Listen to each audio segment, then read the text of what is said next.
హరి ఓం. పరమేశ్వర స్వరూపైన సభకి నమస్కారం. నిన్నని మీకు ఇచ్చినటువంటి పాఠం ఇవాళ కూడా మీరు తీసుకొచ్చారు అని నేను అనుకుంటున్నాను. ఒక్కసారి మనందరం కలిసి ఆ భ్రమరాంబాష్టకాన్ని చదువుదాం. చాంచల్యారుణలోచనాంచిత కృపాం చంద్రార్ధచూడామణిం చారుస్మేరముఖాం చరాచర జగత్ సంరక్షిణీం తత్పదాం చెంచంపకనాసికాగ్రవిలసన్ ముక్తామణీరంజితాం శ్రీశైలస్థలవాసినీం భగవతీం శ్రీమాతరం భావయే.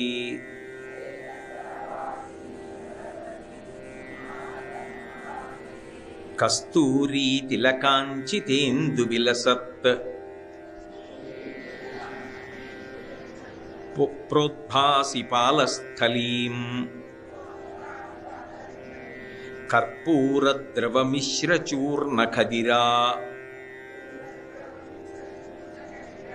ఆమోదోల్లసద్వీటికాం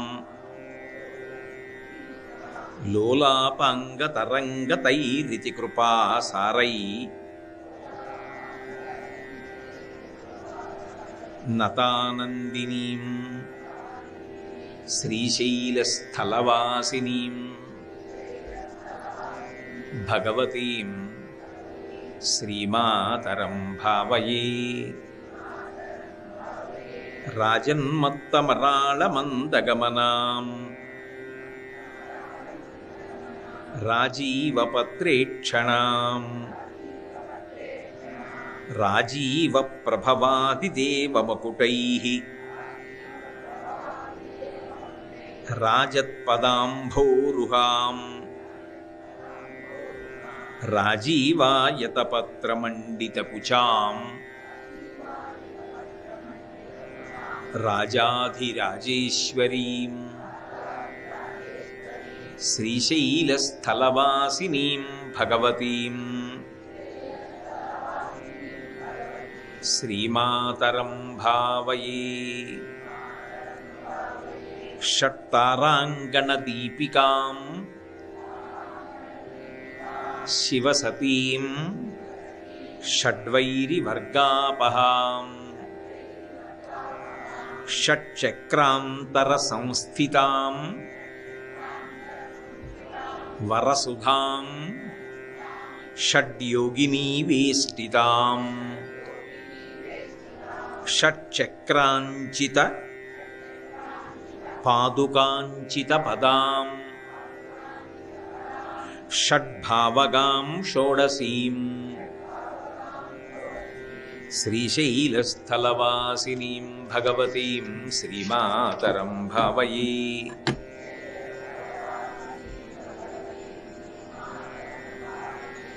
శ్రీనాదాధృతపాలితత్రిభువనాం శ్రీచక్రసంచారిణీం గానాసక్తమనోజ్ఞయవ్వనలసత్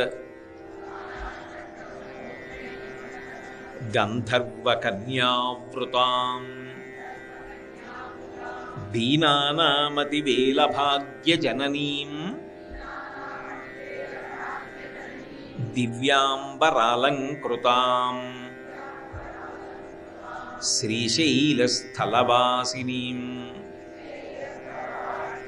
భగవతీం శ్రీమాతరం భావయే. లావణ్యాధికభూషితాంగలతికాం లాక్షాలసద్రాగిణీం సేవాయాత సమస్తదేవవనితా సీమంతభూషాన్వితాం భావోల్లాసవశీకృతప్రియతమాం భండాసురచ్ఛేదినీం శ్రీశైలస్థలవాసినీం భగవతీం శ్రీమాతరం భావయే.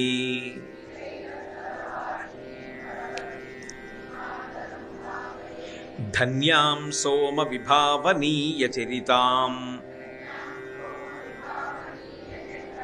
ధారాధరశ్యామలాం మున్యారాధనమోదినీం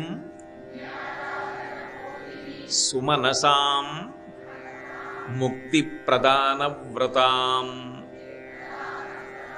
కన్యాపూజన సుప్రసన్నహృదయాం కాంచీలసన్మధ్యమాం శ్రీశైలస్థలవాసినీం భగవతీం శ్రీమాతరం భావయే.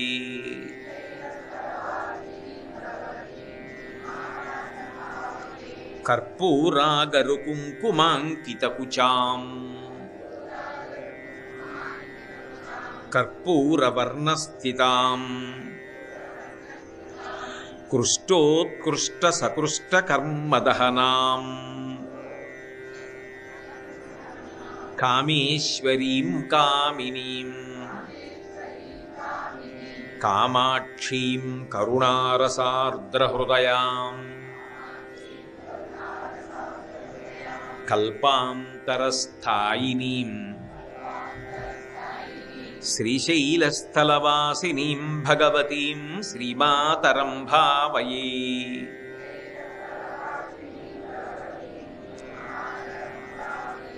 గాయత్రీం గరుడధ్వజాం గగనగాం గాంధర్వగానప్రియాం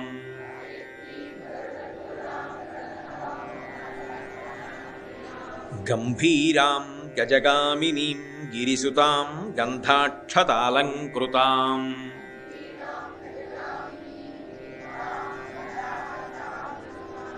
గంగా గౌతమ గర్గ సంనుతపదాం గాం గౌతమీం గోమతీం శ్రీశైలస్థలవాసినీం భగవతీం శ్రీమాతరం భావయే.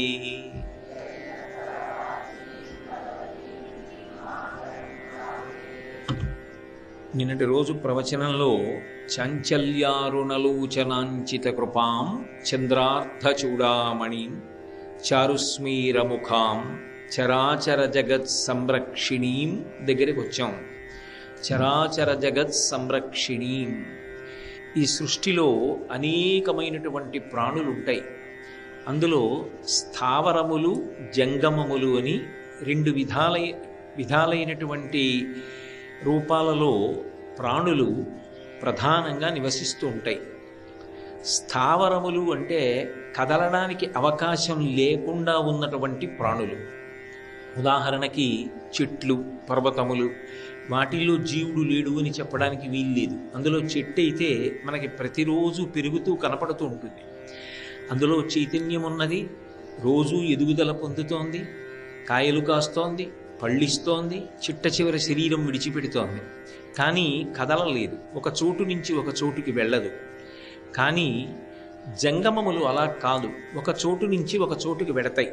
కాళ్ళని ఆధారం చేసుకుని నడవడమో లేదా పాకుతూ వెళ్ళడమో చేస్తూ ఉంటాయి.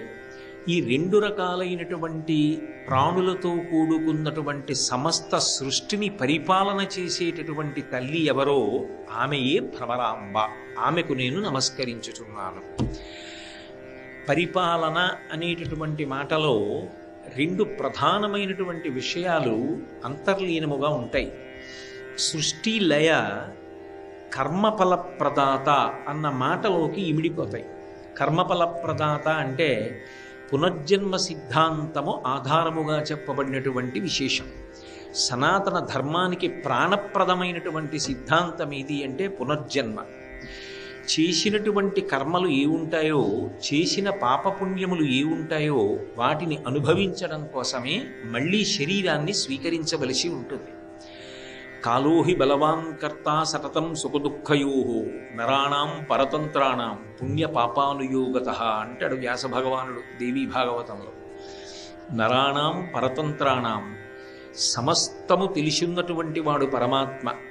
ఇవాళ ఈ శరీరంలో ఉన్న లోపల జీవుడు గత జన్మలలో ఏ పాపపుణ్యములను ఆచరించాడు, ఆ పాపపుణ్యములకు ఫలితంగా ఏ దుఃఖాన్ని సుఖాన్ని పొందాలి నిర్ణయం చేసి దానికి అనుగుణమైనటువంటి శరీరాన్ని భగవంతుడు కటాక్షిస్తాడు.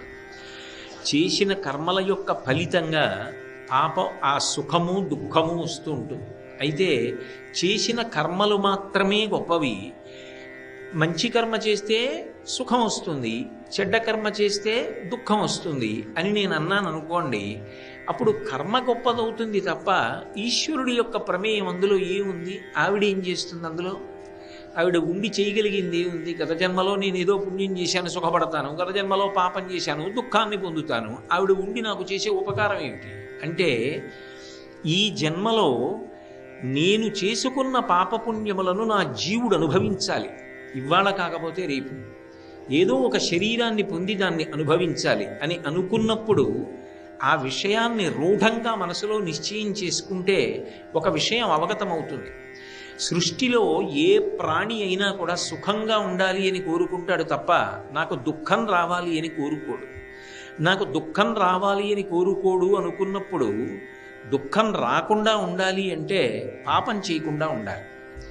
సుఖమే రావాలి అంటే కేవలము పుణ్యకర్మలు మాత్రమే చెయ్యాలి. ఇది తెలిసిండి ఇప్పుడు నేను నా జీవితాన్ని దిద్దుకుని భగవతి ఏ విధంగా నిర్దేశించిందో అటువంటి ధర్మపథంలో ప్రయాణం చెయ్యడానికి నేను సిద్ధపడినప్పటికీ గత జన్మలలో నేను చేసినటువంటి కర్మల యొక్క ఫలితం ఎలా పోతుంది? అది నన్ను ఇబ్బంది పెడుతూనే ఉంటుంది కదా. అది నేను తెలియక చేశాను, కానీ దాని ఫలితం ఇప్పుడు అనుభవించాలి కదా. దాన్ని మరి ఆవిడ తీయకపోతే ఎలా అంటే, ఆవిడ తీయకపోతే కర్మ కన్నా ఈశ్వరుడు గొప్పవాడు కాదు. లేదా మీరు స్త్రీ రూపంగా భగవంతుణ్ణి చెప్తే కర్మల కన్నా ఈశ్వరి గొప్పది కాదు. కర్మల కన్నా ఈశ్వరి గొప్పది అని నేను చెప్పాలి అంటే ఈశ్వరి ఏం చేయగలిగి ఉండాలి? గత జన్మలలో నేను తెలిసో తెలియకో పాపం చేసినా ఇప్పుడు బుద్ధి తెచ్చుకొని ధర్మపథంలో ప్రయాణించడానికి నేను సిద్ధపడి, ఆవిడ ఉన్నది, ఆవిడ చూస్తోంది, ఆవిడ ఇచ్చిన శక్తిని నేను దుర్వినియోగం చెయ్యకూడదు అని నిర్ణయం చేసుకుంటే ఆవిడ నన్ను అనుగ్రహించి నేను గత జన్మలలో చేసినటువంటి పాపముల యొక్క ఫలితాన్ని దుఃఖ రూపంలో ఇచ్చేటప్పుడు దాన్ని తగ్గించి దాని వలన నేను భగవంతుని యొక్క పాదముల నుండి విస్మృతి పొందకుండా ఇంత దుఃఖం వచ్చేసింది అన్న బాధలో నేను భగవంతుణ్ణి మరిచిపోవలసిన అగత్యము కలగకుండా నన్ను పొదివి పట్టి కాపాడాలి. అలా కాపాడితే నేను చేసిన కర్మ ఫలితాన్ని తగ్గించగలిగినటువంటి ఈశ్వరత్వము ఆమె యందున్నది. అది కర్మఫల ప్రదాత. అది పునర్జన్మ సిద్ధాంతంలో ప్రధానమైనటువంటి సిద్ధాంతం. ఆమె పునర్జన్మని ఇచ్చేటప్పుడు కానీ, సుఖదుఖములను ఇచ్చేటప్పుడు కానీ, మాయని తొలగించినప్పుడు కానీ, జ్ఞానమిచ్చినప్పుడు కానీ, మోక్షమునకు పంపినప్పుడు కానీ ఆమె సర్వస్వతంత్రురాలు. ఎవరు ఆమె వైపుకి తిరిగి పరమ భక్తితో, అమ్మా నువ్వు చెప్పినట్టు బ్రతకాలనుకుంటున్నాను, పైకి ఏదో ఆవిడికి ఆ పువ్వులు తెచ్చాను, అది తెచ్చాను, ఇది తెచ్చాను కాదు, భక్తితో ఆమె వైపుకి తిరిగి నమస్కరిస్తే శకుర్ణత్వానత్వా కథమివ సతాం సన్నిధదతే అంటారు శంకరులు సౌందర్యలహరిలో. ఆ భావన కలిగిన వాడు ఒక్కసారి నమస్కారం చేసిన ఆవిడ పరవశించిపోతుంది. అలా ఎవరు నమస్కరించాడో వాడు గత జన్మలలో చేసిన కర్మల యొక్క ఫలితములను ఇచ్చేటప్పుడు వాడు పరమ దుఃఖాన్ని పొంది తన పాదముల నుండి విస్మృతి పొందకుండా ఆమె పొదివి పట్టి కాపాడగలదు. 2, ఇక జన్మ పరంపర నుండి ఆమె విడుదల ఇవ్వగలదు. ఆమె మాయాస్వరూపిణి కనుక మాయయందు తిప్పకుండా ఏది సత్యమో అది ఎరుకలోకి వచ్చేటట్టుగా చెయ్యగలిగిన తల్లి కూడా ఆవిడే. అందుకే అమ్మవారిని ఎరుపుతో సంకేతిస్తూ ఉంటారు. అరుణాం కరుణాతరంగితాక్షీం అని. ఆవిడ ఎరుపు, ఆవిడ కట్టుకున్న బట్ట ఎరుపు, ఆవిడ పెట్టుకున్న బొట్టు ఎరుపు, అంత ఎరుపుతో సంకేతించి సర్వారుణ అంతా ఎరుపే. ఎందుకు ఆ ఎరుపు అంటే ఎరుపు మార్పునకు సంకేతం. తెల్లవారుజామున ఆకాశం ఎరుపెక్కిందనుకోండి, చీకటి పోయి వెలుగు వస్తోంది అని గుర్తు. మధ్యాహ్న కాలమునందు కించిత్ తెరుపు కనపడిందనుకోండి, సూర్యుడు మధ్యందిన మార్తాండుడై ప్రకాశిస్తున్నాడు, ఇక పశ్చిమానికి ఉరుగుతాడు, తేజస్సును ఉపసంహరిస్తాడని గుర్తు. ప్రదోష వేళలో ఆకాశంలో ఎరుపు కనపడిందనుకోండి, వెలుతురు వెళ్ళిపోతోంది, చీకటి వస్తోందని గుర్తు. ఎరుపు ఎప్పుడొచ్చినా అది చైతన్యానికి గుర్తు, ప్రాణానికి గుర్తు, మార్పునకు గుర్తు. అమ్మవారి అనుగ్రహం కలిగిన వాడెవరుంటారో వారిలో ఒక మార్పు వస్తుంది. కష్టానికి విచలితుడైపోకుండా, ఈ కష్టాన్ని నేను తట్టుకోలేకపోతున్నాను అంటే ఎంత పాపకర్మ చేశాను, కాబట్టి ఇక మళ్ళీ మళ్ళీ అటువంటి పాపముల జోలి మనవద్దు, మనం ధార్మికంగా బ్రతుకుదామని రూఢం చేసుకుని బ్రతకగలిగినటువంటి స్థితిని పొందగలిగినటువంటి అధ్యవసాయముతో కూడుకున్న మనస్సుని మార్పుతో ఇవ్వగలిగిన తల్లి ఎవరు అంటే ఆమెయే. దానికి ప్రాతిపదిక ఏమి? భక్తితో ఆమె వంక తిరిగి నమస్కరించడం. భక్తి అన్న మాటకు అర్థమేమి? పరిణతి పొందిన భక్తి ధర్మము. విశ్వాసంతో నాలో ఒక మార్పు రావాలి, నేను ఈ జన్మ నిరర్థకం చేసుకుంటే వేరొక్కసారి మనుష్య ప్రాణి కాకుండా ఇంకొక శరీరంలో పెడితే శాస్త్రాన్ని పట్టుకోలేను, గురువుని పట్టుకోలేను, అనుష్ఠానం చెయ్యలేను, విషయం తెలుసుకోలేను, ఆచరణలోకి తెచ్చుకోలేను, కోట్ల జన్మలు పాడైపోతాను. కాబట్టి ఈ జన్మలో ఉండగానే నేను ఇల్లు చక్కపెట్టుకోవాలి. దీపం ఉండగా ఇల్లు చక్కపెట్టుకోకపోతే తర్వాత వగచి ప్రయోజనం ఉండదు అని ఎవడు పరితాపమును పొందాడో అటువంటి వాణ్ణి తన వైపుకి తిప్పి ఈశ్వరుని యందు కలుపుతుంది. అలా కలపగలిగిన తల్లి కాబట్టి ఆమె జగత్ సంరక్షణ చేస్తుంది. రక్షణ అంటే పరిపాలన, ఆ తిప్పగలిగినటువంటి శక్తి. అంతేకాదు, సృష్టి అంటే పునర్జన్మ ఇవ్వడం, లయ, మళ్ళీ ఆ శరీరం విడిచిపెట్టి జీవుడు వేరొక శరీరంలోకి వెళ్ళిపోతూ ఉండడం, జనన మరణ చక్రంలో తిప్పడం, అదే మాయ. మహామాయా విశ్వం భ్రమయసి పరబ్రహ్మ మహిషి. సంసార చక్రము అంటే గృహస్థాశ్రమంలో ఉండి భార్యాబిడ్డలతో ఉండడము అన్న ఒక్కటే అర్థం లేదు.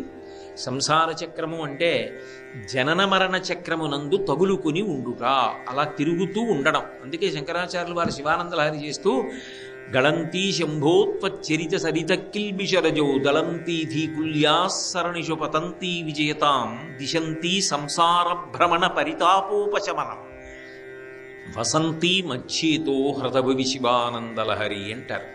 సంసార భ్రమణ పరితాపోపశమనం అన్నారు. సంసార పరిభ్రమణము అంటే జనన మరణ చక్రమునందు జీవుడు ఒక శరీరాన్ని పుచ్చుకోవడం, కొన్నాళ్ళకు వదిలేయడం, మళ్ళీ ఇంకో శరీరంలోకి వెళ్ళడం, మళ్ళీ పుచ్చుకోవడం, అలా తిరుగుతూనే ఉండడం. ఇలా తిరుగుతూ ఉండేటటువంటి దాని నుంచి విడుదల ఏనాడు పొందాడో ఆనాడు పరమశాంతిని పొందాడు. మోక్షము అంటే విడుదల. దాని వైపుకు తీసుకెడుతుంది. అందుకే సృష్టికర్త్రి బ్రహ్మరూప గోప్త్రి గోవిందరూపిణి సంహారిణి రుద్రరూపాతిరోధానకరీశ్వరి. ఆ తల్లి సృష్టి నుంచి మోక్షం వరకు చేస్తుంది. ఆమె ఇవ్వాలి అని అనుకున్నప్పుడు అడగడం మనకి చేత కాదు, ఆమె ఏదైనా ఇవ్వగలదు. అందుకే ఆమెకి కామకోటి అని పేరు. కామకోటి అన్న మాటకు అర్థం ఏమిటంటే కోర్కెలకు చిట్ట చివరి హద్దు. మహా అడిగితే ఏమడగగలవు? సుఖములకన్నిటికీ కూడా అంతిమమైనటువంటి సుఖం మోక్ష సుఖం, అథవా అంతకన్నా కిందకి వైరాగ్య సుఖం. ఈ సుఖములు నువ్వు అడిగితే ఏ కోరిక కోరినా ఆ కోరికలకి హద్దు ఆవిడే. ఆవిడ్ని దాటి ఇంకా ఉండడానికి వీల్లేదు. అందుకే ఆమె కామకోటి. అటువంటి తల్లి కాబట్టి ఆమె సృష్టి లయ రెండు. స్థితి. స్థితి అంటే ఒక శరీరంతో వచ్చాం భూమి మీదకి, అది స్థావరము కావచ్చు, జంగమము కావచ్చు. చరాచర జగత్ సంరక్షిణి. అది ఓ చెట్టు కావచ్చు, ఓ కొండ కావచ్చు, ఓ కొండ చిలవ కావచ్చు, ఓ చీమ కావచ్చు, మనిషి కావచ్చు. ఇన్ని ప్రాణులను పోషించడం ఎలా అంటే ఆమె బ్రహ్మాండ పిండాండ సమన్వయాన్ని చేస్తుంటారు. అది ఆమె గొప్పతనం. అది రక్షణ, అది నిర్వహణ, పరిపాలన చేస్తూ ఉంటారు. ఎలా అంటే ఎన్ని ప్రాణులు ఉండనివ్వండి, అన్ని ప్రాణుల యొక్క బ్రతుకు పిండాండ బ్రహ్మాండ సమన్వయం మీద ఆధారపడుతుంది. ఉదాహరణకి ఇది పిండాండం. పిండాండం అంటే ఓ శరీరం, బ్రహ్మాండం అంటే బయట ఉన్నటువంటి పాంచభౌతికమైనటువంటి ప్రకృతి. దీనిలోకి గాలి కావాలి. ఎక్కడి నుంచి వస్తుంది? బ్రహ్మాండంలో గాలి పిండాండంలోకి వెడుతుంది. వెళ్ళినది మలినమైపోయింది. ఊపిరితిత్తుల దగ్గర బొగ్గు పులుసు వాయువుని పుచ్చుకొని ప్రాణవాయువుని శరీరానికి ఇచ్చింది. ఇప్పుడు మలినమైన వాయువుని ఎవరు పుచ్చుకోవాలి? విడిచిపెట్టినప్పుడు బ్రహ్మాండం పుచ్చుకుంటుంది. బ్రహ్మాండంలోంచి ఊపిరి తీసి మలినమైన వాయువుని మళ్ళీ బ్రహ్మాండంలోకి వదిలిపెడతాడు. దీనికి దాహం వేసింది, నీళ్లు కావాలి. బ్రహ్మాండంలో నీళ్లు తెచ్చి పిండాండంలో పోస్తాడు. పిండాండంలో మూత్రపిండములు శుద్ధి చేసి మలినమైన జలాన్ని సిద్ధం చేస్తాయి. మూత్ర రూపంలో దాన్ని విడిచిపెట్టాలి. ఎక్కడ విడిచిపెడతాడు? మా అమ్మ అన్నా, మా నాన్నగారన్నా, మా ఆయనన్నా, మా అన్నగారన్నా, మా గురువుగారన్నా అవి ఎవరు పుచ్చుకోరు. ఎవరు పుచ్చుకోవాలి? బ్రహ్మాండం పుచ్చుకోవాలి. లోపలికి నీరిచ్చేది బ్రహ్మాండం, మలినమైన నీటిని మళ్ళీ పుచ్చుకునేది బ్రహ్మాండం. అంటే బ్రహ్మాండము నుండి నీరు పిండాండములోకి వెళ్ళి పిండాండములో ఉన్న మలినమైన నీటిని మళ్ళీ బ్రహ్మాండం పుచ్చుకుంటుంది. దీనికి ఆకలేసింది, అన్నం కావాలి. బ్రహ్మాండంలోంచి అన్నం వస్తుంది. బయట ఓ యాపిల్ పండు తెచ్చుకు తింటాను. లోపల తెల్లవారేటప్పటికీ పిప్పి మిగిలిపోయింది. దుర్గంధభూయిష్టమైనటువంటి పిప్పి సంవరణీకండరములు సడలిపోయి కింద నుంచి జారిపోయినప్పుడు ఎవరు పుచ్చుకుంటారు? మళ్ళీ బ్రహ్మాండం పుచ్చుకోవాలి. మళ్ళీ కడుపు ఖాళీ అయి ఆకలేస్తే బ్రహ్మాండంలోంచి పిండాండంలోకి, పిండాండంలో పిప్పి బ్రహ్మాండంలోకి. ఇది ఇలా తిరుగుతుంటుంది ఈ చక్రం. ఈ చక్రం తిరిగేటప్పుడు ఒకదానికన్నా ఒకటి అత్యంత ఆవశ్యకములు. బ్రహ్మాండంలో ఆహారాన్ని పిండాండం పుచ్చుకోవడంలో వైక్లభ్యం వచ్చిందనుకోండి, ఆకలి ఇట్లేదు, తిన్నా నిలబట్టలేదు, వాంతి అవుతోంది. ఇవాళ సాయంకాలం వైద్యుడి దగ్గరికి వెళ్ళచ్చు. నీరు పుచ్చుకున్నది నిలబట్టలేదు, వెళ్ళిపోతోంది. సాయంకాలం వరకు ఆగకూడదు, గంటలో వెళ్ళాలి. బ్రహ్మాండంలో ఊపిరి పిండాండం పుచ్చుకోట్లా, పిండాండంలో ఉన్నటువంటి మలినమైన వాయువుని బ్రహ్మాండంలోకి వదిలిపెట్టట్లా, ఉత్తరక్షణం వెళ్ళిపోవాలి. ఒకదానికన్నా ఒకటి ప్రమాదం. ఆఖరణ బ్రహ్మాండంలోంచి పిండాండంలోకి, పిండాండంలోంచి బ్రహ్మాండంలోకి 5 సమన్వయం ఆగిపోయిందనుకోండి, శవం. అప్పుడు అది ఎక్కడికి వెళ్ళాలి? బ్రహ్మాండంలోనే కలిసిపోవాలి. పిండాండాలన్నీ ఎక్కడి నుంచి రావాలి? బ్రహ్మాండంలోంచే రావాలి. ఎవరు నిర్వహిస్తున్నారు ఇది? ఏ తల్లి నిర్వహిస్తోంది? శక్తి అంటే కదలిక. ఈ కదలికలన్నీ ఎవరు చేస్తున్నారు? ఎవరు రాత్రి నిద్రపోయినప్పుడు ఊపిరి తీయించారు? ఏ తల్లి తిన్న పదార్థాన్ని జీర్ణం చేస్తోంది? ఏ తల్లి తెల్లవారేటప్పటికి పిప్పిని బయటికి వదులుతోంది? ఒక్క పనసపండు తీసుకొచ్చి ఇంట్లో పెడితే వాసన ఇల్లంతా తెలుస్తుంది. దుర్గంధభూయిష్టమైన పదార్థము లోపల ఉంటే నవరంధ్రములతో కూడిన శరీరంలోంచి ఎక్కడా మలినమైనటువంటి వాసన బయటికి రాకుండా ఏ తల్లి శాసనం చేసి కాపాడుతోంది? అమ్మా, ఆ శక్తి రూపాన్ని ధరించిన ఎదురుగుండా నిలబడితే అదే భ్రమరాంబ. శ్రీశైలస్థలవాసినీం భగవతీం శ్రీమాతరం భావయే. ఆ శ్రీశైల పర్వతం మీద ఉన్నదే ఆ తల్లి. ఆమె చరాచర జగత్ సంరక్షిణి. అయితే బ్రహ్మాండంలోంచి ఇలా పోషణ ఎలా చేస్తుంటుంది ఆవిడ? అన్నీ ఒక పదార్థాన్ని తినవు. అన్నము అంటే తింటాం, కానీ అన్నిటికీ అన్నం ఒకటి కాదు. ఏనుక్కి శాకాహారం అన్నం, సింహానికి మాంసాహారం అన్నం, తేనెటీగకి తేనె అన్నం, మట్టి పురుగుకి మట్టి అన్నం, రాతిలో ఉన్న కప్పకి నీరిస్తుంది. ఎలా ఇస్తుంది? ఇన్ని ప్రాణులకు ఆహారాన్ని ఎలా పెడుతుంది ఆవిడ? అంటే సూర్యచంద్రులిద్దరినీ స్తనములుగా చేసుకుని ఆమె లోకాలన్నిటినీ పోషిస్తుంటుంది. పోషణ భారమంతా సూర్యచంద్రుల ద్వారా నడుస్తూ ఉంటుంది. అందుకే మహాభారతం వనపర్వంలో ఎంతోమందికి అన్నం పెట్టవలసి వచ్చినప్పుడు, అంతమంది బ్రాహ్మణుల్ని ఆదరించవలసి వస్తే ధర్మరాజు గారి సూర్యోపాసన చేసి అక్షయ పాత్రని పొంది దాని ద్వారా అంతమందికి అన్నం పెట్టాడు. అన్నదాత ఆదిత్యుడు. కాబట్టి ఆదిత్యుణ్ణి ఒక స్థనంగా మార్చుకుంది, చంద్రుణ్ణి ఒక స్థనంగా మార్చుకుంది. నాకు ఇది చెప్తున్నప్పుడు ఎప్పుడూ ఒక విషయం జ్ఞాపకానికి వస్తుంది. పేరాల భరతశర్మ గారు శారదానంద లహరి చేస్తూ, ఒక్కడు ఏన్గుమోమునను మరొక్కడు ఆరుమొగాలతోడ నీ అక్కున పాలుత్రావా జగమంతయు బిడ్డలు కన్న తల్లి నీడెక్కడ నుండి చేపెదకో ఇనబింబము చంద్రబింబము తక్కక నీ ఉరంబునను తాల్పకయున్న అహర్నిశల్ సతీ అంటారు. ఆ తల్లి ఎంత గొప్పగా అనుగ్రహిస్తుంది అంటే, ఆమె సూర్యచంద్రులు ఇద్దరినీ కూడా తన స్థనమండలంగా ఉంచుకుంది. ఎందుకని అంటే ఒక్కడు ఏనుగు మోమునను. ఆమె కుమారుల్లో వినాయకుడు సుబ్రహ్మణ్యుడే ఉంటారండి అంటే మరి నాకు ఆవిడమ్మే, మీకు ఆవిడే అమ్మ. ఆ బ్రహ్మకీట జనని, చీమకి ఆవిడే తల్లి. ఒకడేమో ఏనుగు తలకాయతో తాగుతున్నాడు పాలు, ఎప్పటికడుపు నిండుతుంది. రెండో వాడేమో 6 ముఖాలతో తాగుతున్నాడు సుబ్రహ్మణ్యుడు, ఎప్పటికడుపు నిండుతుంది.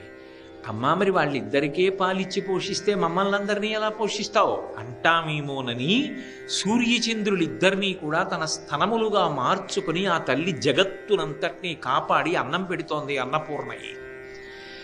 అటువంటి తల్లి కనుక ఆమె చరాచర జగత్ సంరక్షిణి. ఇన్ని ప్రాణులను కాపాడడం, ఇన్ని ప్రాణులకు అన్నం పెట్టడం అంటే ఆ అమ్మకి చెల్లింది. ఇందరి కర్మఫలాలను చూస్తూ, ఇంతమందిని అనుగ్రహిస్తూ, శరణాగతి చేసిన వాళ్ళని మరింత తొందరగా అనుగ్రహిస్తూ, సాధన చేసినటువంటి వాణ్ణి ఒక్కొక్క మెట్టు పైకెక్కిస్తూ పునర్జన్మ చక్రం నుంచి తప్పించగలిగినటువంటి ఆ తల్లి ఉన్నదే, ఆమె చరాచర జగత్ సంరక్షిణీ. తత్పదాం. తత్ అన్న శబ్దము ఎవరి పట్ల అన్వయమవుతుందో ఆ అన్వయమవుతున్నది ఒక రూపాన్ని పొందితే ఆమెయే భ్రమరాంబ. సాధారణంగా పరబ్రహ్మాన్ని చెప్పవలసి వచ్చినప్పుడు తత్ శబ్దం చేత చెప్తారు. అందుకే తత్వమసి మహావాక్యం. తత్వమసి అంటే తత్ అది, అది అంటే పరబ్రహ్మం. త్వం నేను లేదా నువ్వు, ఇలా అంటే నువ్వు, ఇలా అంటే నేను, రెండూ మాత్రం వేరు కాదు, ఒకటే. మీరు నేనన్నప్పుడు ఇలా చూపించాలి, నేనన్నప్పుడు ఇలా చూపించాలి, కానీ నువ్వు అన్నప్పుడే ఇలా చూపించాలి. ఆ మధ్యలోనే సముద్రాలన్నీ వస్తాయి. మీరు నేనన్నప్పుడు ఎక్కడ చూపించారో నేనన్నప్పుడు అక్కడే చూపించినప్పుడు నిజానికి ఇక్కడున్నది అక్కడున్నది ఒక్కటే అనుకుంటే అసలు మాయంతా పోయింది. కానీ ఇక్కడ నేను, అక్కడ నువ్వు, ఈ నేను బాగుండాలి, ఆ నువ్వే ఏమైపోయినా పర్లేదు, అండంలోనే సంసార చక్రం అంతా వచ్చింది. కాబట్టి అది ఆ తల్లి యొక్క వైభవం. ఆ తత్ ఆవిడుందే, ఆ పరబ్రహ్మం ఉన్నదే. పరబ్రహ్మం అంటే ఎవరు? పరబ్రహ్మం అంటే బాగా జ్ఞాపకం పెట్టుకోవలసినటువంటి లక్షణం ఆద్యంతములు లేనిది. ఒకనాడు ఉన్నది, ఒకనాడు లేనిది అన్న మాట అన్వయము కానిది, ఎప్పుడూ ఉంటుంది, సనాతన.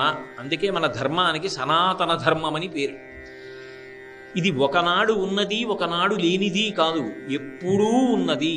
భగవంతుడు ఎలా సనాతనుడో ఈ ధర్మము కూడా అంతే, సనాతన ధర్మము.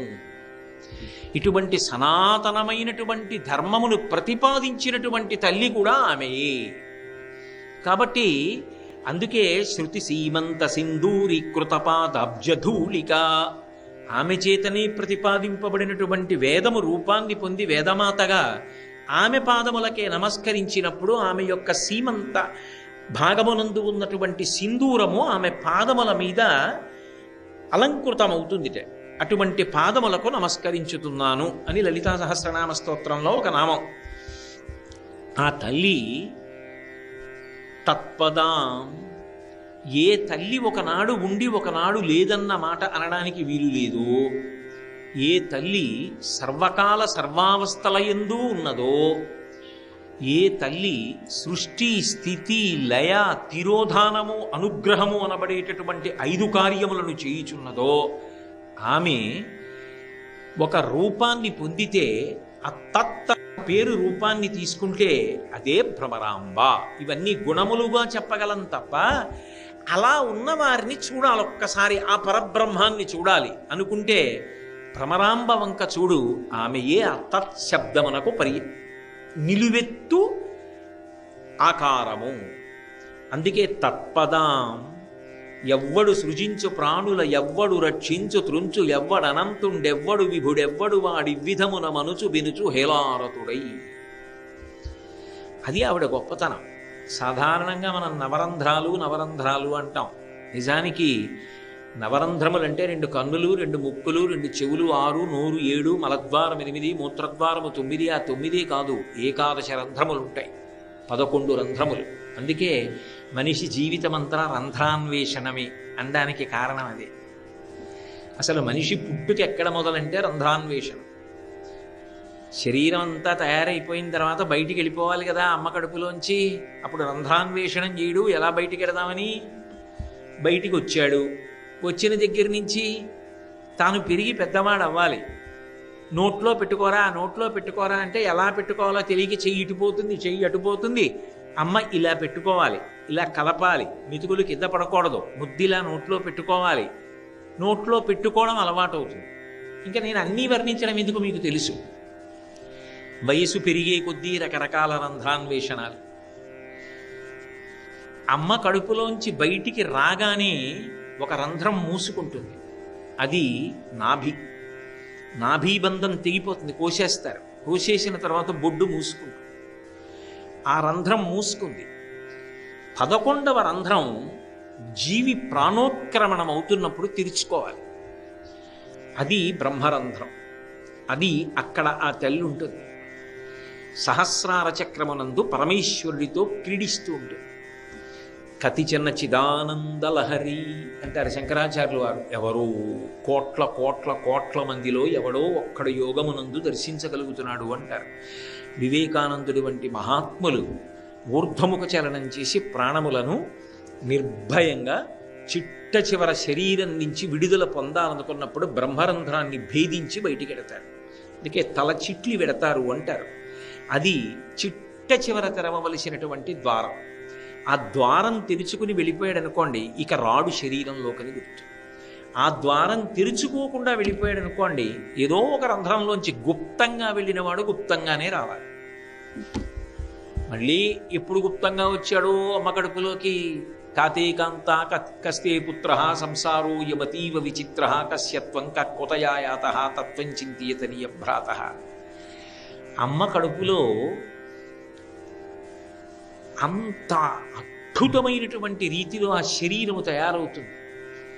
చర్మము, రక్తము, మాంసము, కొవ్వు, అస్థి, శుక్ల, మేధ అనబడేటటువంటి 7 పదార్థములతో 9 నెలల పాటు శరీరాన్నంతటినీ నిర్మాణం చేసి, అందులో ఏ పాపపుణ్యములను అనుభవించడానికి, ఏ సుఖదుఖముల రూపంలో అనుభవించాలో ఆ జీవి వెళ్ళడానికి శాసనం చేసి కడుపులో ఉన్నటువంటి శరీరములోకి ప్రవేశం చేయిస్తుంది ఆవిడ. అప్పుడు వాడు బయటికి వస్తాడు. ఆవిడ అనుగ్రహం ఉన్నదా? వాడు ఎందుకు వచ్చాడో వాడు తెలుసుకోగలిగాడా? చిట్ట చివర ఈ రంధ్రాన్ని భేదించి బయటికి వెడతాడు. అందుకే మాడు మీద కొట్టకండ్రా అంటుంటారు మన వాళ్ళు. ఎందుకంటే ఆ తలుపు తట్టే తలుపు కాదు, వాడంతట వాడు తెరుచుకుని వెళ్ళవలసిన తలుపు. కాబట్టి ఆ తల్లి ఇలా ఎన్ని ప్రాణులను సృష్టిస్తోందో, ఎంత గొప్పగా అసలు అటువంటి నిర్మాణ ప్రక్రియ లోపల చేస్తోందో. ఎవ్వడు సృజించు ప్రాణుల ఎవ్వడు రక్షించు త్రుంచు ఎవ్వడనంతుండెవ్వడు విభుడెవ్వడు వాడివ్విధమున మనుచు బెనుచు హేలారతుడై అంటారు. ఎవరు సృష్టిస్తున్నారు ఇవన్నీ? ఎలా నిలబెడుతోంది? వెళ్ళిపోయేటప్పుడు ఆఖరి ఊపిరి వరకు అలజడి అలజడి అలజడి అలజడి. నావాళ్ళు నావాళ్ళు నావాళ్ళు, వదిలేస్తున్నానేమో, ఏమైపోతుందో ఏమైపోతుందో. పక్కన నించున్నవాడికి బాధ, వెళ్ళిపోతున్నవాడికి బాధ. ఆ ఊపిరి అయిపోయింది అనుకోండి, ఎవరు రానివ్వండి, సంబంధం లేదు, తెగిపోయింది అంతే జీవుడికి. అంతే, ఇంకొక శరీరంలోకి వెళ్ళిపోతున్నాడు. ఎవరు నిర్వహిస్తున్నారు దీన్ని? ఇదంతా నిర్వహణ చేసేటటువంటిది ఒకనాడు ఉండి ఒకనాడు లేనిది కాదు, ఇప్పుడు ఉన్నది. ఒక అద్భుతమైన శక్తి దీన్ని నిర్వహిస్తోంది. అన్ని వేళలా మీకు మనుష్యులు కనపడకపోవచ్చు. నేను ఇప్పుడు ఇక్కడికి వచ్చేటప్పటికీ ఈ వేదిక మీద ఓ ఎర్ర తివాచీ వేసి, ఈ బల్ల వేసి, నేను మాట్లాడినప్పుడు బిగ్గరగా మీకు వినపడడానికి వీలైనటువంటి రీతిలో ఈ ధ్వని సంబంధమైనటువంటి యంత్రములను అమర్చి సిద్ధం చేశారు. ఇవన్నీ ఉన్నాయి అంటే వీటిని సిద్ధం చేసిన వాళ్ళు ఎవరో ఉన్నారా లేదా? ఇవి ఉన్నాయి అంటే వీటిని ఇక్కడ పెట్టిన వాళ్ళు ఒకళ్ళు ఉన్నారు. ఇంత కార్యక్రమం జరుగుతోంది అంటే, సూర్యచంద్రులు ఉదయిస్తున్నారంటే, భూమి తిరుగుతోందంటే ఇది చేయిస్తున్న వాళ్ళు ఒకళ్ళు ఉన్నారు. వాళ్ళే తత్పదము చేత నిర్ణయింపబడతారు. ఆ తత్పదము యొక్క వైభవం వర్ణింపబడుతుంది తప్ప అసలు ఇలా ఇన్ని బ్రహ్మాండములను ఇంత అద్భుతంగా నిర్వహించేటటువంటి ఆ తత్తనబడేటటువంటి శబ్దం ఉన్నదే, ఆ శక్తి అంతా ఒక రూపాన్ని పొంది మాంసచక్షువుతో నేను చూడడానికి వీలుగా నాకు కనపడితే బాగుండు అని నేను అనుకుంటే, నేను శ్రీశైలం వెళ్ళి భ్రమరాంబ ఆలయం ముందు నిలబడితే ఆ లోపల తల్లి నాకు దర్శనమిస్తే అదిగో ఆమెయే తత్పదం. అందుకే ఆ తల్లి ఎవరు అంటే తత్పదాం. అంతేనా? చరాచర జగత్ సంరక్షిణీం తత్పదాం చించత్యం పకనాసికాగ్ర విలసన్ ముక్తామణీరంజితాం. ఎక్కడ వేసేస్తారో శంకర భగవత్పాదులు అద్భుతమైనటువంటి మాటలు ఇస్తారు. చించత్యం పకనాసికాగ్ర విలసన్ ముక్తామణీరంజితాం. ముక్తామణి ముత్యం ఆవిడ యొక్క ముక్కు దగ్గర మెరుస్తోందిట. విలసత్ కాంతితో రంజితాం ప్రకాశిస్తోంది. ముక్కుకి నాసాభరణం అంటారు, ముక్కుకి ఆభరణం పెట్టుకుని ఉంది, అది ముత్యం, అందులో అనుమానం లేదు. అందుకే ముక్తామణి రంజితాం, ముత్యం పెట్టుకుని ఉంది. అయితే శంకరాచార్యులు వారు సౌందర్యలహరి చేసినప్పుడు అమ్మవారి ముక్కుని ఇలా చెప్పలేదు. ఇక్కడ చెంచత్యం పకనాసికాగ్ర విలసన్ ముక్తామణి రంజితాం అన్నారు. కేవలం ముక్కు కాదు, ముక్కుతో పాటు కదులుతున్నటువంటి ముత్యం ఇక్కడ చెప్తున్నారు. చంపకం అంటే సంపంగి పువ్వు. ఏ సంపంగి పువ్వు? ఆకుపచ్చ సంపంగి కాదు, సింహాచల సంపంగి అంటారే, పసుపు ఎరుపు రంగులలో ఉంటుంది, ఆ సంపంగి పువ్వు గురించి చెప్తున్నారు. సౌందర్యలహరిలో అయితే ఇలా చెప్పలేదు. అసౌ నాసా వంశస్తు హినగిరి వంశధ్వజపటి త్వదీయో నీదీయ ఫలతు ఫలమస్మాకముచితం వహత్యం తర్ముక్త శిశిరకర నిశ్వాసగళితం అంటూ ఆ హిమవంతుని యొక్క వంశాన్నంతటినీ వెదురు బొంగుతో చెప్పి, ఆ వెదురు బొంగులా ఉన్నటువంటి అమ్మవారి ముక్కుని అని పోల్చారు. వెదురు బొంగులో ముత్యాలు ఉంటాయి అని పురాణముల యందు చెప్పబడింది. నేను చూశానా అని అడక్కండి, శంకరాచార్యులు వారు చెప్పిన స్తోత్రంలోంచి నేను చెప్తున్నాను. అసౌ నాసావంశస్తు హినగిరి వంశధ్వజపటి సమృద్ధ్యాయత్తాసా బహిరపి సముక్తామణిధర ముక్తామణిధర, అక్కడ కూడా అదే చెప్పారు. కానీ సంపంగి పువ్వు చెప్పలేదు, వెదురు బొంగు చెప్పారు. అయితే మీరు ఒకటి ఆలోచించండి, ముక్కు వెదురు బొంగులా ఉండి అందులో ముత్యం ఉంది, శిశిరకర నిశ్వాస గళితం అన్నారు. మళ్ళీ ఆ చెప్పేటప్పుడు కూడా చంద్ర సంబంధమైన ముక్కు కన్నంలోంచి ఆ ముత్యం బయటికి వచ్చి లోపలికెడుతోంది అన్నారు. చంద్ర సంబంధమైన ముక్కు కన్నం ఏది? ఎడం ముక్కు. కుడి ముక్కు సూర్య సంబంధం, ఇడ పింగళ సుషుమ్న కదా, మధ్యలోని సుషుమ్న. ఎడమ చంద్ర సంబంధం. చంద్ర సంబంధమైనటువంటి ముక్కు కన్నంలోంచి ఊపిరి బయటికి వస్తోంది అన్నటువంటి మాట యోగ సంబంధమైనటువంటి మాట. ఎందుకని అంటే శిశిరకర నిశ్వాస గళితం, అది మనం ప్రయత్నపూర్వకంగా చూద్దాము అంటే కుదిరే విషయం కాదు అని యోగశాస్త్ర ప్రతిపాదన. నేను పరమ ప్రశాంతమైనటువంటి స్థితిలో, ధ్యానంలో, సంతోషంతో, అనురాగంతో, ప్రేమతో, కారుణ్యంతో ఉన్నాననుకోండి, అప్పుడు నాకు తెలియకుండా ఊపిరి కుడిముక్కులోంచి వెళ్ళి ఎడమ ముక్కు రంధ్రంలోంచి బయటికి వస్తుంది.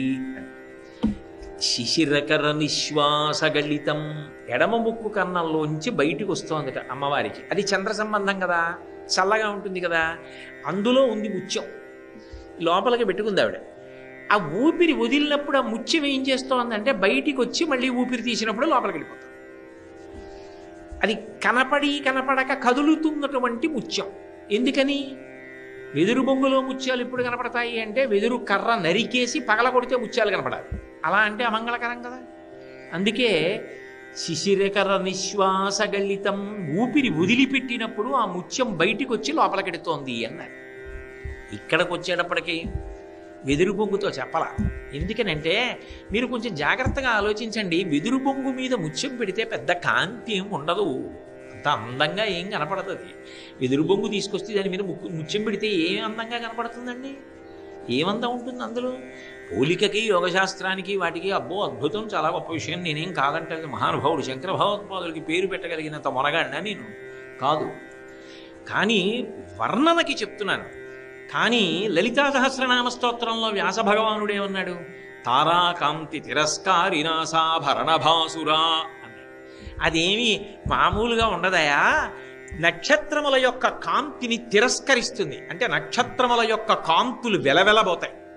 దేనికి అంటే ఆవిడ ముక్కుకి పెట్టుకున్నటువంటి ముత్యపు కాంతుల ముందు ఆ కాంతులు వెలవెలబోవాలి.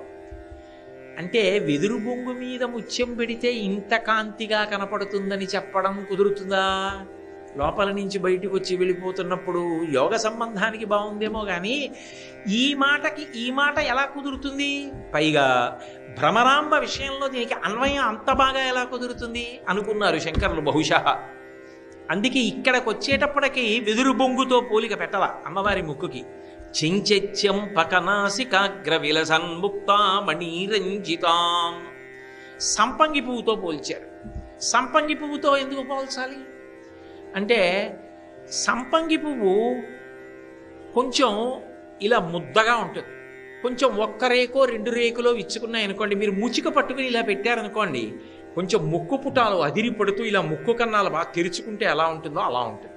అప్పుడు అలా వెదురు బొంగు ఉండదు. అందుకే సంపంగి పువ్వు అయితే ఇలా ముచిక పట్టుకున్నప్పుడు అటు ఇటు రేకులు విచ్చుకుంటే నాసాపుటములు అదిరిపడుతున్నటువంటి ముక్కులా ఉంటే, కదులుతున్న ముక్కు ముత్యంలా ఉంటుంది. అయితే ఈ సరదా ఏంటి? ఎందుకు ఆ ముత్యం గురించి అంత కష్టపడి చెప్తున్నారు? ఆయనకి కష్టం ఉండదు, మన చేత ధ్యానం చేయిస్తారు ఆయన. బాగా బాగా బాగా ఇటు లలితా సహస్రం, అటు సౌందర్యలహరి, ఇటు స్తోత్రం, ఇన్నింటిని ఆలోచింపచేసి ఇలా ఎందుకు వేశారు అని బాగా ఆలోచించేటట్టు చేస్తారు. అలా ఆలోచించేటట్టు చేస్తే దాని గురించి ఆలోచించడమే ధ్యానం. అదే భ్రమరాంబా ధ్యానం. దానివల్లనే అమ్మవారి అనుగ్రహం. అది శంకర భగవత్పాదుల యొక్క కవితా ప్రజ్ఞ. ముక్కుకి పెట్టుకునేటటువంటి ఆభరణం విషయంలో అమ్మవారికి ఒక ప్రత్యేకత ఉంది. ప్రత్యేకించి మీనాక్షి అమ్మవారు, కన్యాకుమారి అమ్మవారు, వీళ్ళిద్దరూ కూడా నాసాభరణానికి ప్రఖ్యాతి. వీళ్ళిద్దరూ కూడా నాసాభరణం పెట్టుకుంటారు. పైగా పరమమంగళప్రదమైన ఆభరణంగా దేన్ని చెప్తారు అంటే అమ్మవారికి పెట్టేటటువంటి ముక్కుకి ఆ బులాకి అంటామే, ఆ ముత్యంతో చేసినటువంటి ఆభరణం అమ్మవారికి ముక్కుకి పెట్టుకున్నది పరమ పవిత్రం, పరమ మంగళప్రదంగా చెప్తారు. అందుకే ఒకానొకప్పుడు అటువంటి ఆభరణం పరమ ప్రఖ్యాతిని పొంది ఉండేది. ఇప్పుడు సంపంగి పువ్వుతో ఎందుకు పోల్చి చెప్తున్నారు శంకరులు? మీకు చెప్పా ఇందాక. ఒకటి, నాసాభరణమునందు ప్రఖ్యాతి వహించినటువంటి మూర్తులు ఉన్నాయి అమ్మవారివి, మీనాక్షి, కన్యాకుమారి, ఇటువంటివి. అంతేకాదు, నిజానికి రక్షణ అనేటటువంటిది విష్ణుశక్తి. ఆ విష్ణుశక్తికి వైష్ణవీ శక్తికి అభేదం. అందుకే గరుడధ్వజాం, ఆమె గరుడధ్వజాన్ని పొంది ఉంది అన్నారు. అంటే విష్ణువు యొక్క స్త్రీ స్వరూపం. అభేదం, ఇద్దరూ ఒకటే. ఇద్దరూ ఒకటే అయినప్పుడు ఇప్పుడు అమ్మవారు ఎలా ముక్కు చివర ముత్యం పెట్టుకుంటుందో, విష్ణువు యొక్క అవతారములన్నీ కూడా ఏ అవతారంలోకి వెళ్ళిపోతాయో అటువంటి పరిపూర్ణావతారమైనటువంటి కృష్ణావతారం కూడా ముక్కు చివర ముత్యం పెట్టుకుంటుంది. అందుకే కస్తూరీ తిలకం లలాట ఫలకే వక్షస్థలే కౌస్తుభం నాసాగ్రే నవమౌక్తికం కరతలే వేణుం కరే కంకణం సర్వాంగే హరిచందనం చ కలయం కంఠే చ ముక్తావళీం. ఆయనకి అదే అలవాటు. గోపస్త్రీ పరివేష్టితో విజయతే గోపాల చూడామణి.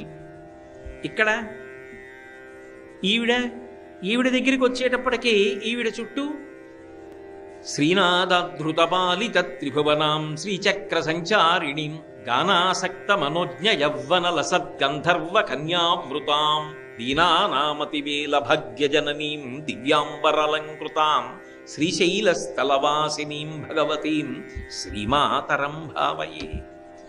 కృష్ణుడు ఎలా పెట్టుకుంటాడో అలా ఈవిడే పెట్టుకుంటాడు. అంటే ఇద్దరి యందు అభేదతత్వం, అలంకారం. అందుకు నా ముత్యం గురించి ఇక్కడ అంత ప్రత్యేక ప్రస్తావన చేస్తున్నారు. అయితే ఇక్కడ వెదురు బొంగు విషయం తీసుకురాకుండా సంపంగి పువ్వుని ఎందుకు తీసుకొస్తున్నారు శంకరాచార్యులు వారు అంటే చెంచెత్యం పకనాసికాగ్ర విలసన్ ముక్తామణీరంజితాం. చెంచెత్యం పకనాసికాగ్ర, కదులుతున్నటువంటి ముక్కు, ఆ కదులుతున్న ముక్కు వలన కదులుతున్నటువంటి ముత్యం ఆ నాసాభరణం అందుకు కదులుతోంది. ఎందుకు కదిలిందలా అంటే బాగా కోపం వచ్చిందనుకోండి, ముక్కు పుటాలు అదిరిపోతున్నాయంటారు ఇలా అని, ముక్కు పుటాలు కూడా ఇలా ఇలా కదులుతాయి. అందున తుమ్మెద ఉందనుకోండి, కళ్ళు ముక్కు బాగా తెలుస్తాయి. ఆవిడ భ్రమర రూపాన్ని పొందింది, భ్రామరి. ఆవిడ వచ్చి అమ్మవారు అలా నిలబడినప్పుడు, ఏం కావాలరా అబ్బాయి, ఎందుకు ఇంత మీరందరూ నన్ను ధ్యానం చేశారని అడిగింది దేవతల్ని. అమ్మా ఏం చెప్పమంటావా, అరుణాసురుడు ఎంత బాధ పెట్టేస్తున్నాడమ్మా, 2 కాళ్ళు ఉన్నవి 4 కాళ్ళు ఉన్నవి చంపలేవని ఇంత అల్లరి చేసేశాడమ్మా, దేవలోకాన్ని ఆక్రమించాడమ్మా, ధర్మాన్ని భ్రష్టు పట్టిస్తున్నాడమ్మా అని చెప్పినప్పుడు అధర్మం వైపు నిలబడినటువంటి అరుణాసురుడి గురించి ఆలోచనతో ఆమె ముక్కు పుటాలు అదిరిపడ్డాయి. పిల్లలు ధర్మాత్ములు, వాళ్ళు పడుతున్న కష్టాలు చూసి నేనుండగా వీళ్ళకింత బాధ అని ఆక్రోశంతో ముక్కు పుటాలు అదిరే. అప్పుడు విదురు బొంగు చెప్తే అది ఎలా ఇలా విచ్చుకుంటుంది, ఎలా సరిపోతుంది? సంపంగి పువ్వు అనుకోండి, 2 వైపులా రేకులు విచ్చుకొని గాలికి కదులుతాయి.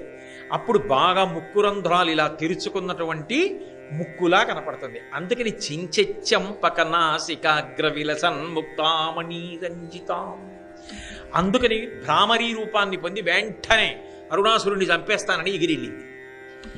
అటువంటప్పుడు ఆమె ముక్కు వంక చూడడం, ఆ ముక్కు కన్నాలు ఆవిడ పెద్దవి చేయడం, కదులుతున్న ముక్కు మీద ఉన్నటువంటి ఆ ముత్యం ఆమెకి భక్తుల పట్ల ఉన్న ప్రేమ, ధర్మం మీద ఉన్న ప్రేమ, అధర్మం మీద ఉన్న ఆగ్రహం ఆ ముక్కు వంక చూస్తే, అమ్మో ఆ కోపంతో ముక్కు ఎంత అదిరిపడిపోతుందో ఎర్రగా అన్నప్పుడు ఎంత ఆనందంగా ఉంటుంది అసలు ఆ అనుభవానికి. ఆ సహజత్వాన్ని తీసుకురావడానికి చించెత్యం పకనాసికాగ్ర విలసన్ ముక్తామణీరంజితాం. ఆవిర్భావంలో ఆవిడ తుమ్మిదగా వచ్చినప్పుడు అలా వస్తేనే అందంగా ఉంటుంది. ఇప్పుడు అసౌనాసా వంశస్తు హినగిరి వంశధ్వజపటి ఎలా సరిపోతుంది? తారాకాంతి తిరస్కారినాసాభరణ భాసుర అంటే ఎలా సరిపోతుంది? అందుకని అరుణాసుర వధ జరుగుతోంది. భక్తుల్ని అనుగ్రహించడానికి మళ్ళీ ఆ తుమ్మెద రూపంలోనే వచ్చి భ్రామరీ రూపంలో శ్రీశైలంలో కూర్చుంది. కాబట్టి ఆ ముక్క అలా ఉంటేనే అందం. అందుకే శంకర భగవత్పాదులు ఇక్కడ అమ్మవారి ముక్కు గురించి చెప్పినప్పుడు చెంచెత్యం పకనాసికాగ్ర విలసన్ ముక్తామణీరంజితాం. ఒక్కసారి మీరు భావన చేసి నిజంగా అలా ఆ ముక్కు యొక్క సౌందర్యాన్ని, ఆమె యొక్క ధర్మపక్షపాతాన్ని, ధర్మాత్ములైన వారు బాధ పొందినప్పుడు ఆవిడ ముక్కు కన్నాలు అదిరిపడే స్థితిని, ఆ ముత్యం ఊగే స్థితిని, ఆ నాసాభరణం, ఆవిడ ప్రేమ, ఆ ఎర్ర ముక్కు ఒక్కసారి ఆలోచన చేయండి. ఆవిడ తుమ్మిద రూపాన్ని పొందడం, ఎగరడం, అబ్బబ్బబ్బా ఏమి కారుణ్యమమ్మా. అందుకే ప్రారంభం చేస్తూనే చాంచల్యారుణలోచనాంచిత కృపాం, అబ్బా ఏమి దయమ్మా నీది, దాని కొనసాగింపు ఇదంతా. ఒక శ్లోకాన్ని చేస్తున్నారు అంటే శంకరులు మనసులో ఆ రూపాన్ని ఎంత ధ్యానం చేసి, ఎంత భావన చేస్తూ ఉంటే ఆనంద పారవస్యం లోపల పట్టక ధార అయి పొంగి పొరలి ప్రవహిస్తే అది అష్టకమైంది. అంతే తప్ప ఏదో కేవలంగా నిద్రమానేసి వ్రాసిన అష్టకాలు కావు ఇవి, అవి పరమాద్భుతం. అందుకే అటువంటి తల్లి అంతే అర్థమైతే అది భూతకాలానికి సంబంధించింది. ఆ దృష్టితో చూసినప్పుడు, అక్కడ ఎదురుగుండా చూసినప్పుడు మాత్రమే ఆనందమును ఇవ్వడానికి పరిమితమైన సన్నివేశం. శ్రీశైలంలో అమ్మవారి ఇలా ఉంటుంది, ఎదురుగుండా నిలబడినప్పుడు ఈ అష్టకంలో ఈ పాదాన్నోసారి చదువుకుని సంతోషించడానికి బాగుంటుంది. కథ జ్ఞాపకానికి తెచ్చుకున్నప్పుడు ఆమె యొక్క ప్రేమని గుర్తు తెచ్చుకోవడానికి, ధర్మపక్షపాతాన్ని గుర్తు తెచ్చుకోవడానికి బాగుంటుంది. అంతేనా శంకరాచార్యుల వారి ఉద్దేశ్యం? శంకర భగవత్పాదులంతటి మహాకవి, దార్శనికులు, మహానుభావుడు, అన్నిటిని మించి దేశికులు, దిశానిర్దేశం చెయ్యగలిగినటువంటి వారు భగవత్పాదులు. ఎవరి పాదములు పట్టుకుంటే భగవతి పాదములు అందుతాయో అటువంటి గురుస్వరూపం ఆచార్యులు. అటువంటి శంకరులు కేవలం అంతవరకు మాత్రమే ప్రతిపాదన చేస్తారా? కాదు. తుమ్మెద ఏ మొక్కకి పూసినటువంటి పువ్వు మీదైనా వాలుతుంది. గడ్డి పువ్వు మీద కూడా వాలి తేనెని తీసుకుంటుంది. కానీ ఒక్క సంపంగి పువ్వు మీద మాత్రం వాలదు. అంటే తుమ్మెద పని చెయ్యనిది ఎక్కడా అంటే ఒక్క సంపంగి పువ్వు దగ్గర. దానికి అక్కడేం పని లేదు. తుమ్మెదకి పేరేమిటి? షట్పదం. ఇప్పుడు ఎవరు తుమ్మెద? అమ్మవారు తుమ్మెద, భ్రామరి. అమ్మవారు తుమ్మెదగా ఉండిపోయి మనం ఎప్పుడూ ఆవిడ్ని తుమ్మెదగానే చూస్తుంటే మనం ఎప్పటికీ ఆవిడిలో ఐక్యం అవ్వలేదు. శంకరుల యొక్క గొప్పతనం ఎక్కడుందంటే మనని తుమ్మెదగా మారుస్తున్నారు.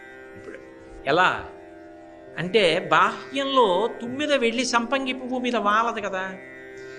వాలదు ఎందుకని అంటే దానికి ఎందుకో సంపంగి పువ్వు మీద వాలడం ఇష్టం ఉండదు, అది వాలదు. అందుకే సంపంగి పువ్వు దగ్గర దానికి పని లేదు. తుమ్మెదకి సంస్కృతంలో షట్పదమని పేరు, 6 కాళ్ళు ఉన్నది. మళ్ళీ షట్పదమని పేరు ఉన్నది మనస్సు. మనస్సు 5 ఇంద్రియాలతో పనిచేస్తుంటుంది. కళ్ళు, ముక్కు, చెవి, నాలుక, చర్మము. ఏదో పరమ వైరాగ్య సంబంధమైన విషయాలు విన్నారనుకోండి, ఈ 5ంటిని లోపలికి తీసేసుకుని కూర్చుంటారు. పైన డప్పు ఉంటుంది. కాసేపు ఏదో శ్మశాన వైరాగ్యం, ప్రసూతి వైరాగ్యం, ఇటువంటి మాటలు ఏవో చెప్తుంటారు కదా, కాసేపు అలా ఉంటుంది. మళ్ళీ కాసేపు ఆగి ఒక్కొక్కటి బయటెట్టి మళ్ళీ కదులుతుంది. 5 ఇంద్రియములను ఆధారం చేసుకుని మనసు కదులుతుంది. మార్చి మార్చి సుఖాన్ని అనుభవిస్తుంది. దానికి అది లక్షణం. ఒకే ఇంద్రియంతో సుఖాన్ని అనుభవించింది అనుకోండి, మనం ఇంగ్లీష్లో వాడేటటువంటి 4 అక్షరాల మాట ఉంటుంది, అది అన్వయం అవుతుంది. బోర్ అంటుంటాం కదా, దానికి చీకాకుగా అనిపిస్తుంది.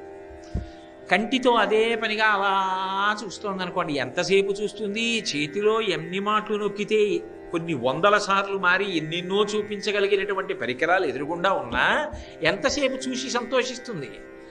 అందుకని పొద్దున్నుంచి ఓ 4 గంటలో 5 గంటలో చూసినా ఎప్పుడో అప్పుడు అబ్బా అని పైన ఉన్న ఎర్రమీట నొక్కి పక్కన బారేసి లేచిపోతుంది. ఏం చేయాలి? ఏ వైరాగ్యాన్ని పొందదు, ఇంద్రియాన్ని మారుస్తుంది. ఇప్పటిదాకా కంటితో అనుభవించాను కదా, ఇప్పుడు కాసేపు అవసరం ఉన్నా లేకపోయినా ఏదో నోటితో అనుభవిస్తాను, రసేంద్రియంతో. ఏమీ తోచలేదనుకోండి, ఆవకాయ పెచ్చు కడుక్కుని తింటాడు. ఎందుకు ఆకలేసిందా అంటే ఓ రసేంద్రియంతో ఓ పెచ్చు తిన్నానదో సంతోషం, కాసేపు అంతే, అయిపోయింది. అది విసుగొస్తుంది. ఇలా ఎక్కువ తినేస్తే లేనిపోని ఇబ్బంది, ఇంట్లో వాళ్ళకి తెలిసిపోదు, జాడీలో పిండి ఉంది పెచ్చులు లేవని, అందుకని వదిలేస్తుంది. మళ్ళీ ఏం చేయాలి? అటు ఇటు వెళ్ళేదో కాసేపు ఆ పువ్వులు వాసన చూస్తుంది.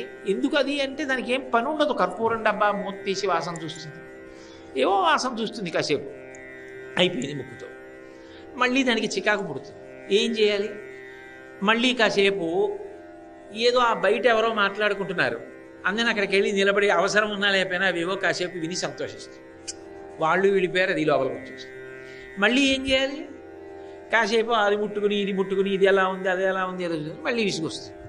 మళ్ళీ వచ్చి కూర్చుని మళ్ళీ నొక్కుతుంది, మళ్ళీ చూస్తుంది. అంటే ఇంద్రియాన్ని మార్చి సుఖాన్ని పొందుతూ ఉంటుంది. ఈ ఇంద్రియాల్ని మార్చి సుఖాన్ని పొందుతూ ఉండడం అనేటటువంటి తమాషా దానికి ఉన్నటువంటి లక్షణం. అది అలా తిప్పుతూనే ఉంటుంది. కానీ సంపంగి పువ్వు దగ్గరికి వెళ్ళేటప్పటికి మాత్రం తుమ్మెద పనికిరాదు. అంటే ఈ 6 ఈ మనస్సు ఇంద్రియములతో కలిసి పని చెయ్యడం అన్నమాట సంపంగి పువ్వు దగ్గర పని చెయ్యదు. అమ్మవారి ముక్కుని ధ్యానం చేసిన వాడు ఏమవుతాడు అంటే ముక్తామణి రంజిత, ముక్త అంటే ముక్త పురుషుడై ఇంద్రియములు మనసు పని చెయ్యని సమాధి స్థితిలోకి వెడతాడు. ఇక మళ్ళీ పుట్టవలసిన అవసరం ఉండదు సుమా, అలా ధ్యానం చేసి చూడగలిగితే. అందుకే కదులుతున్నది చూడడం ధ్యానంలో గొప్ప. అలా నిలబడిపోయిన దాన్ని చూడండి అన్నాను అనుకోండి, చూడొచ్చు. ఏదో ఒక కర్రని ధ్యానం చేయండి అన్నాను అనుకోండి, కాసేపు కర్రను చూసి కళ్ళు మూసుకుంటే మళ్ళీ కర్ర కనపడుతుంది. అలా కాకుండా కదులుతున్న ముక్కు కదులుతున్నప్పుడు పెట్టుకున్న కదులుతున్న ఆసాభరణం, ముత్యంతో చేసిన ఆభరణం అన్నాను అనుకోండి,